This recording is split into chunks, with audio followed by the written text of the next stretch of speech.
Halal marketing is growing day by day. It shows impressive numbers in the global market, and I'm sure you want to know why.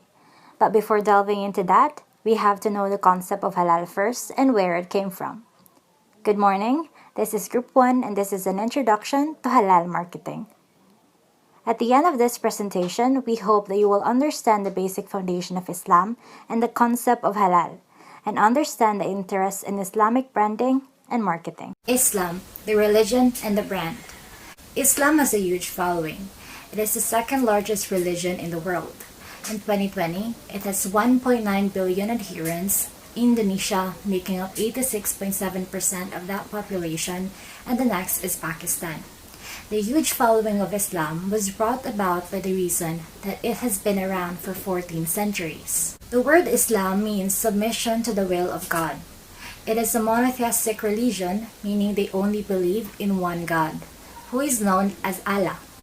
Islam has the primary sources of Islamic law, which is the Quran and the Sunnah. The Quran is a book believed to have been given by Allah to the Prophet Muhammad, the messenger of Allah, while the Sunnah is a body of Islamic law based on the Prophet Muhammad's words and deeds. These two provide the guidelines and principles if ever a business wants to venture into halal marketing. And also, it guides the Muslim how to live their lives. But we're gonna talk about more of that later. Lastly, another fact about Islam, which I think you probably know already, is that its followers are called Muslims. The word means those who accept and submit to the will of God. Now that we have discussed about Islam as a religion, let's talk about Islam, the brand.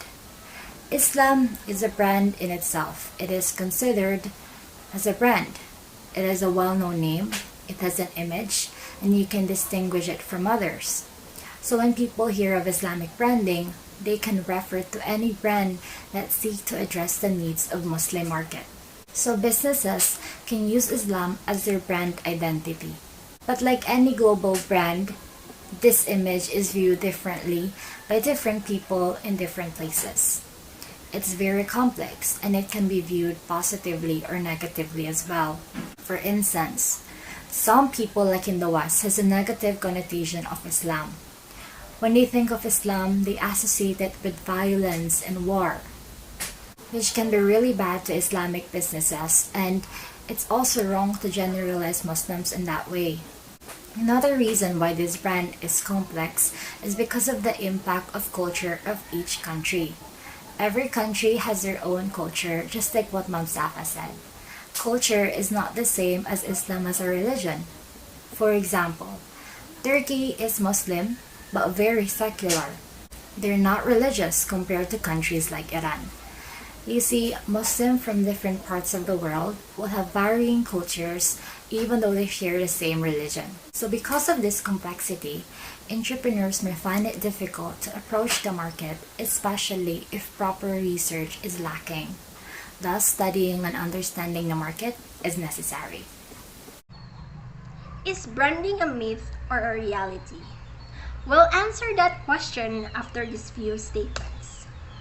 For 20 years, I lived in a province where I was surrounded by both Muslims and Christians.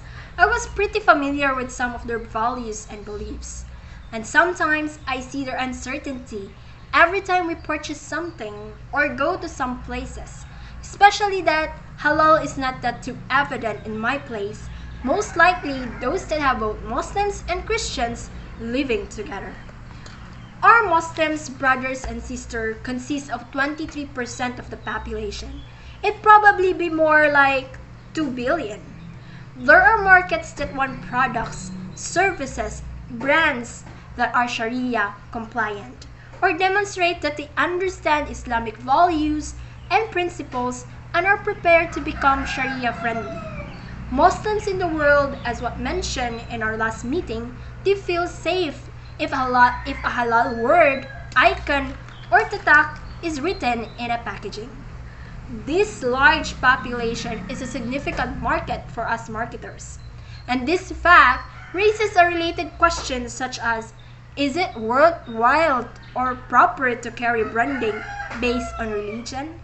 And is it a good thing to discriminate in branding on the basis of religion? Let's reflect on this. The most important thing that we need to bear in mind as a marketista, that Islam is a way of life. The values and principles of Islam are taken much more seriously in terms of influencing the everyday way of life of Muslims. In our own perspective, we are dealing number of people who have shared values and therefore who share similar wants and needs. And as what Sharman said, branding is all about addressing customer shared values, wants, and needs. You might say, what about other religion? Well, the practices of Islam influences all Muslim on a larger extent in their everyday basis. And this means that brand owners and us marketers who wish to gain a strong foothold in a market of more like 2 billion people must cater to their needs and with Islam. This means Islamic values, principles, and practices. The question is, what information is available for us to understand Islamic market? Because not all Muslims behave as one homogeneous group, and there are many Muslims market that vary in size and behavior. Right now, there are a little data available to help with such understanding, but recent studies to give an insight into some of the questions marketers are asking, particularly about where Muslims populations are located and what size they are. However, having an understanding of the global spread of the Muslim population and of the size of that population in various countries doesn't give us enough information on its own, enable us to create and manage the brands properly. Question about how population can be reached and how their behavior differs or remains similar from place to place remain largely unanswered, and much more work remain to be done to gain a proper understanding of consumer behavior in Muslim majority and in minority markets. Fortunately, we are here to learn more about it. With all of this into account, we can finally answer the question, is branding a myth or reality? Well, it is definitely a reality. Previously, we have discussed about the differences of Muslim culture and behavior around the world. But we can also safely say that there are principles and values that all Muslims follow in which halal business are based. If you want to venture into this market, you should follow the 5 pillars of Islam. The 5 pillars of Islam are the obligations every Muslim must satisfy in order to live a good and responsible life. And these are, first, the Shahada, or the profession of faith. The declaration of faith that there is no God but God and that the Prophet Muhammad is the messenger of God. Islam makes no allowance for the plurality of God unlike other religions. Second, the Salat or prayer, an obligation to perform ritual prayers 5 times, specifically at dawn, noon, mid-afternoon, sunset, and after dark. Muslims can pray individually at any location or together in a mosque where a leader in prayer, imam, guides the congregation. Third, zakat or alms, a regular, usually annual, welfare contribution to the poor in society. Giving money to the poor is said to purify yearly earnings that are over and above what is required to provide the essential needs of a person or family. That is why many Muslims, especially rulers and wealthy Muslims, build mosques, hospitals, schools, and other institutions to secure the blessings associated with charity. Fourth, Psalm or fasting, the observation of fasting during the holy month of Ramadan. Through this temporary deprivation, they renew their awareness of and gratitude for everything God has provided in their lives. During Ramadan, they share the hunger and thirst of the needy as a reminder of the religious duty to help those less fortunate. Lastly, Hajj or pilgrimage, This is the undertaking of a pilgrimage journey to Mecca, Saudi Arabia, at least once in a person's lifetime, but only if that person has the means and is physically able to do so. Following the five pillars provides the frameworks of Muslim life. These obligations shows that no matter how sincerely a person may believe, Islam regards it as pointless to live a life without putting that faith into action and practice. This is an important fact for marketers to bear in mind that for most Muslims, Islam is not just a component or part of one's life. It is a way of life. The principles of Islamic trade and commerce. If Islam is a way of life, then it could be liberally described as a lifestyle as well as a religion. The Islamic system of governance is based on Sharia or Islamic law.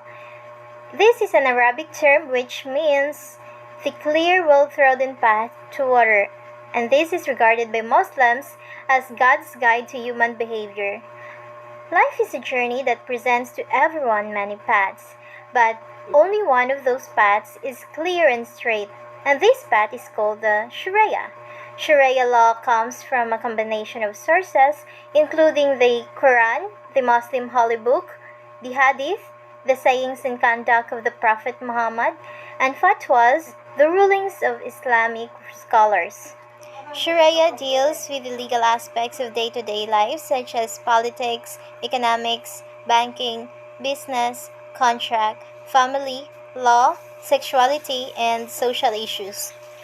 Doing business professionally and holding fast to the values of truth, honesty, and trustworthiness is the Sharia way. As all forms of social, economic, and political activities are governed by Sharia law, thus, branding and marketing activities should also fall under Sharia law. However, world trade, including trade with and between Islamic companies and countries, has largely been conducted under globally accepted laws and customs. And it is only in the last 30 years or so that a notable increase has been seen in trade and commerce of a truly Islamic nature, such as Islamic finance. Islamic economic aims to achieve the state of human fallah by organizing the resources of the earth based on cooperation and participation. Fallah means to thrive, be happy, and be successful. And in the Islamic economic sense, it refers to being successful in this world and as well as the hereafter. In meeting the economic condition of fallah, the following must be fulfilled in order to achieve it. 1. In fact, spending on others and meeting the social needs of the community from only part of one's total possession. In here, giving zakat to the poor and needy is compulsory. It is seen as an act of purifying one's wealth. It is a type of charity in Islam that is given without any expectations of reward in return. Second is prohibition of riba. In Islamic finance, riba refers to interest on loans or deposits. Riba is prohibited under Sharia law, for it is meant to ensure equity in exchange. Islam aims to promote charity and helping others through kindness, to remove sentiment of selfishness and self-centeredness, which can create social antipathy, distrust, and resentment. By making riba illegal, Sharia law creates opportunities and contexts in which people are encouraged to act charitably, like loaning money without interest. Third is the fulfillment of covenants and trust, meeting all of one's social and religious obligations, including the environment. When extended to corporations, this strongly correlates to corporate social responsibility, where they are answerable to the society at large and not just to their shareholders. Fourth is justice. Lawfully acquired wealth must be protected to avoid inequality, impaired incentives, and social waste. Personal property rights of all people are safeguarded, irrespective of their race and religion. Last is enterprise. Productive economic activity contributes to the fallah of society and the individual. The Quran exhorts man to seek the bounty of God. The Prophet's statement urged people to work and earn their livelihood and condemn idleness and beggary. Overall, mankind's spirit of endeavor is encouraged as long as it is for lawful and wholesome purposes. And now, let's review the cultural condition of fala as they also have an impact on consumption by Muslims. The first cultural condition is the system of prayers. The Islamic system of prayers covers the establishment of mosques, arrangement of congregational prayers both daily and weekly, and the appointment of mosque staffs and etc. The Islamic system of prayers 5 times daily is a manifestation of a highly disciplined activity. People line up behind the leader and offer their prayers in an organized manner. It seems that besides other benefits, the obligatory prayers are a mechanism to teach discipline and organization to the individual.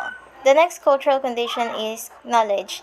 The Quran repeatedly says that the fabricators of lies would not attain fala.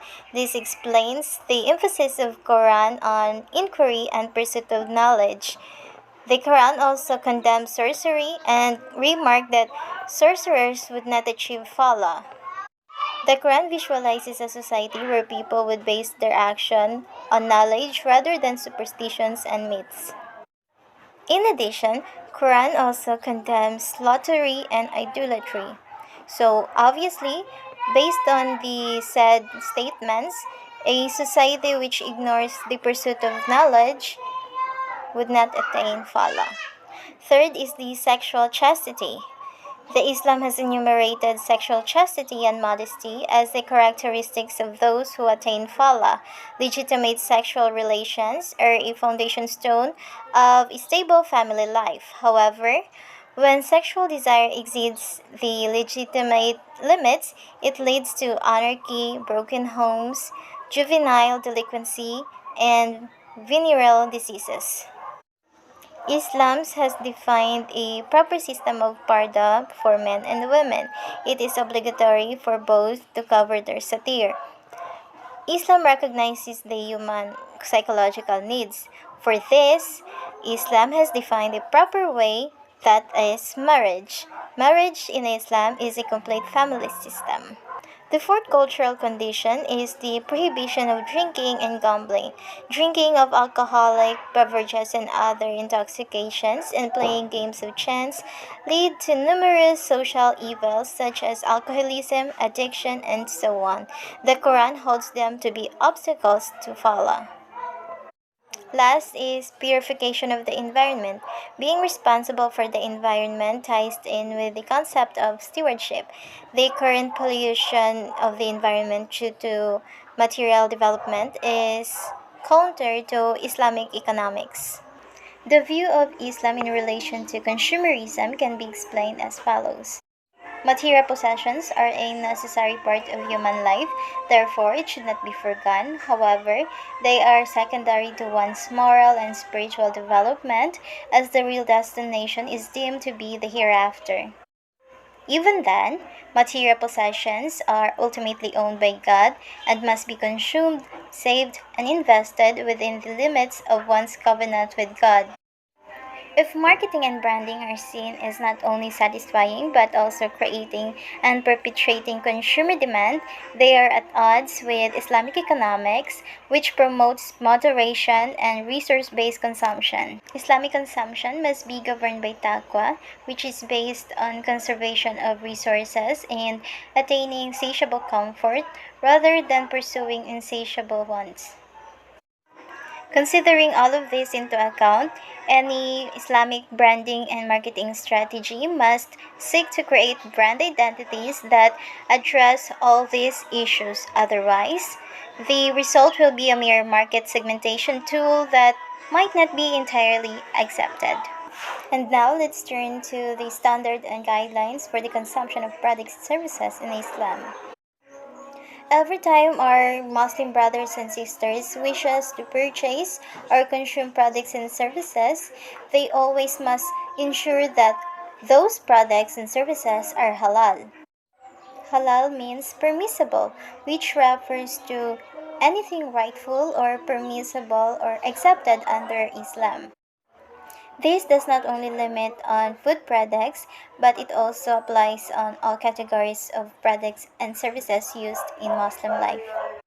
Some examples of halal products are processed foods, excluding pork, canned goods, pharmaceutical products, and cosmetics.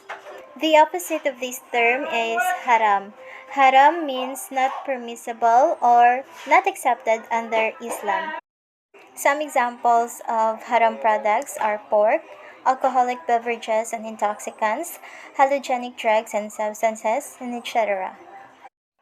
Conforming strictly to the Islamic law means everything a Muslim does, it must always be halal. The interface between Islam and trade. Several developments made Islam in the Muslim world the defining force in international trade for over 600 years, pushing Islamic civilization to the front of the world's economic stage. These were first, the establishment of commercial law, second, the expansion of property rights for women, third, the prohibition of fraud, fourth, the call for the establishment of clear standards of weights and measures, and then lastly, the uncompromising defense of property rights, even while calling for a greater responsibility for alleviating the plights of the poor and the needy. In Islamic culture, trading is still an intrinsic ability and a natural activity as seen in many Muslim countries. The resource rich countries of the Middle East continued to rely on commodity trading as opposed to the building of diverse manufacturing and service economies. So, how are Islamic brands doing?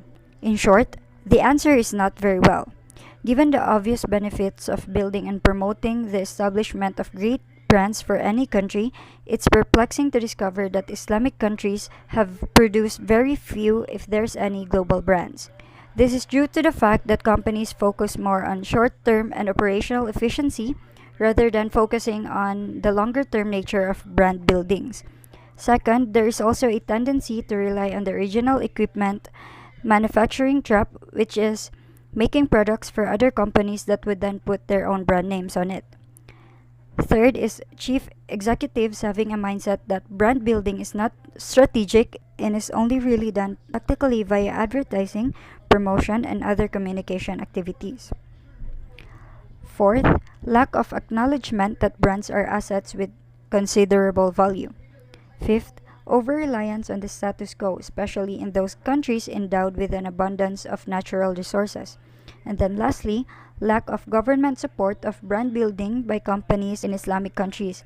This is reminiscent of Asian brands during the 20th century when only Japanese and Korean brands succeeded due to their government support.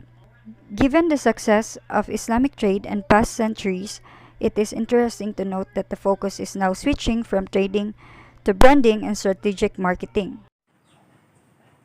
Now, let's talk about why the interest in Islamic branding and marketing. So, there are many reasons for the increasing interest in Islamic branding and marketing. But for today, let's talk about the three reasons why. So, first, there is the compelling argument provided by the sheer size of the market. So, there is the convincing reasons of the total size of the market. Given with its relatively young and growing population and the rising affluence or the rising wealth. So, this is providing a growth in demand for Islamic products. So basically, if the size of the market is in higher number, it also provides a rising growth in demand for products such as Islamic products. So second, there is a growing awareness of Islamic consumption as a result of the total size of the market and a greater empowerment of Islamic consumers. So in this section, there is now a greater awareness of the Islamic consumption and Islamic products. Third one is the fact that Islamic countries and companies have seen the power of branding in global markets. So they have seen the power of Islamic branding in the global markets and witnessed Western brands moving into their markets. So coupled with this is the realization that Islamic brands have the potential to cross over to non-Muslim markets. These are due to shared universal values in relation to purity, health, and wellness, Second is increasing quality standard of Islamic products and services and increasing availability of Islamic products and services in non-Muslim majority markets. But why now and not before? So there is now a growing interest in establishing and growing Islamic brands. This interest is following a similar path to that of branding in Asia over the last 2 decades. So during the early 1990s in Asia, there were few brands of importance, as local companies remained focused on profits and efficiency. So for short term, trade mentality was prevalent and owners of business tended to seek short-term profits and operational efficiency. To disregard the long-term pursuit and opposed to invest in intangibles of brand building. So it took them several years to change their business strategies and start to brand themselves. While the same situation is now to be seen with companies from Islamic countries. But one more factor is speeding up the process of brand building for Muslim companies, and that is the acceleration of globalization. So, globalization has made an impact in three main ways. First, recent increase in exposure to global brands and lifestyle both abroad and at home have revealed to business owners and consumers what the power of branding can bring. So exposure can give awareness to business owners and consumers. Second, there has been an increase in Muslims studying and working abroad who are bringing marketing and branding know-how back to their home countries. So, traveling can bring awareness and marketing tips for their home countries to expand their marketing brands or brand building. Third is the foreign brands have vast incursions into lives of Muslim people of all over the world. So one extraneous factor that is also helping the brand movement is the need for some Islamic countries to diversify as their traditional resource base starts to reduce, such as Dubai and Brunei, which are now looking at finite oil horizons. So finally, some countries such as Kuwait, Qatar, and Abu Dhabi from United Arab Emirates are investing their cash reserves in buying foreign brands in order to kickstart the brand building process. So, these are the other possible reasons mean that the Islamic business world is waking up to the fact that brands are good news and what will soon be seeing a lot for them. Now, could there be an Islamic Economic Union?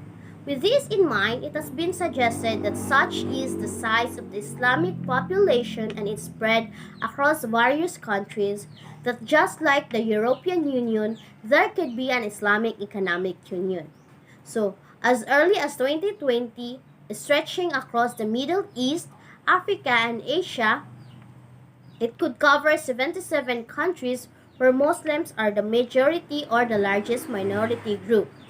And according to the traditional weights and measures under the standards of the World Islamic Trade Organization, um, there would be a theologically based culture and economic community with a common economic platform and currency based on gold dinars and dirhams.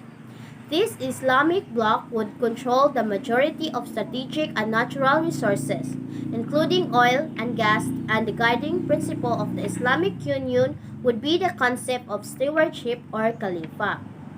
This was prescribed in the Quran. So this would differ from capitalism, socialism, and communism, as it would entail a resource management system involving sustainable development and accountability as well as profits. However, the huge number of people that constitutes the global Muslim market is by no means homogeneous from a consumer behavior perspective, and the distribution of Muslims across the globe means that the application and degree of adherence to the religion of Islam and Sharia ethics and law differs considerably largely on the country and culture within which the Muslim resides. These and other possible reasons mean that the Islamic business world is waking up to the fact that brands are good news and that we will soon be seeing a lot more of them.